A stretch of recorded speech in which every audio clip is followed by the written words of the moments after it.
L'État du Cameroun s'engage à accorder 80% du montant des prêts contractés par les entreprises dans le nord-ouest et le sud-ouest. Avec une enveloppe de 200 milliards de francs CFA issue d'un accord de facilité de crédit, 70%, soit 140 milliards, seront alloués aux entreprises privées et 60 milliards de francs CFA aux services publics. Un nouvel accord triennal au titre du mécanisme élargi de crédit de 307 milliards de francs CFA accordé au Gabon par le FMI. Ce prêt vise à soutenir l'action du gouvernement dans la relance post-Covid-19. Suite aux troubles meurtriers qui ont secoué l'Afrique du Sud ces dernières semaines, l'État va ajouter 57,1 millions d'euros pour renforcer le service sécuritaire des populations.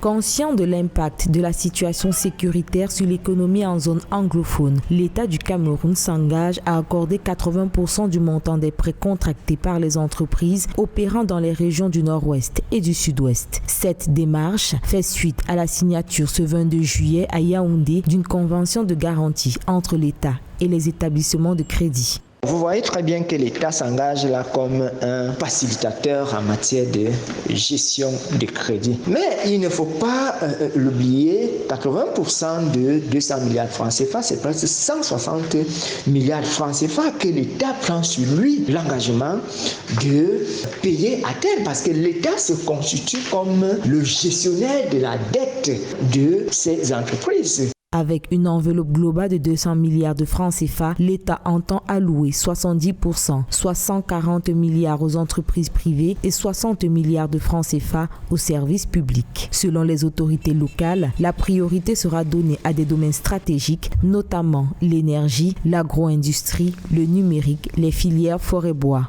Ça va véritablement aider ces entreprises, c'est un peu des formes de subvention.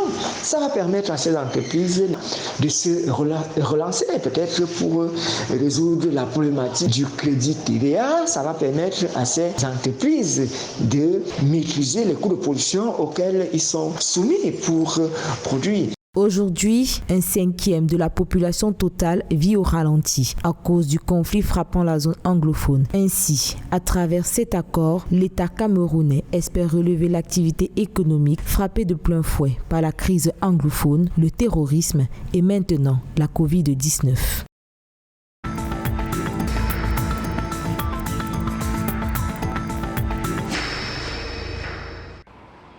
En soutien à la stratégie de relance économique 2021-2023, le Gabon va bénéficier d'un prêt de 307 milliards de francs CFA du Fonds monétaire international. Ce prêt va concourir à la mise en œuvre de la stratégie de relance économique 2021-2023 des autorités dans un contexte de crise sanitaire. Les réformes seront axées sur la création d'un espace budgétaire pour les dépenses sociales prioritaires, la réduction de la vulnérabilité de la dette, le renforcement de la gouvernance et de la transparence et l'amélioration de l'inclusion financière.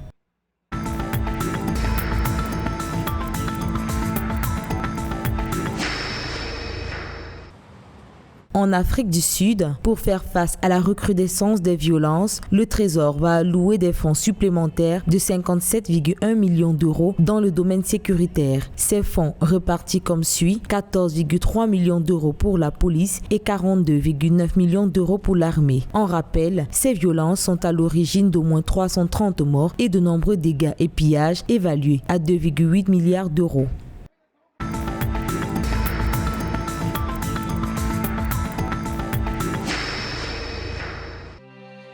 Pour favoriser la croissance économique en Afrique, la Millennium Challenge Corporation signera plus d'1 milliard de dollars de nouveaux programmes d'ici la fin de 2022. Avec ce financement, la MCC s'engage à créer un environnement politique et juridique pour les investissements privés, à promouvoir l'autonomisation des jeunes, à réduire la pauvreté. En rappel, la Millennium Challenge Corporation a actuellement un total de 4,5 milliards de dollars d'investissements prévus pour l'Afrique, 3,1 milliards de dollars en programme actif, comptant et seuil et 1,4 milliard de dollars en programme futur planifié.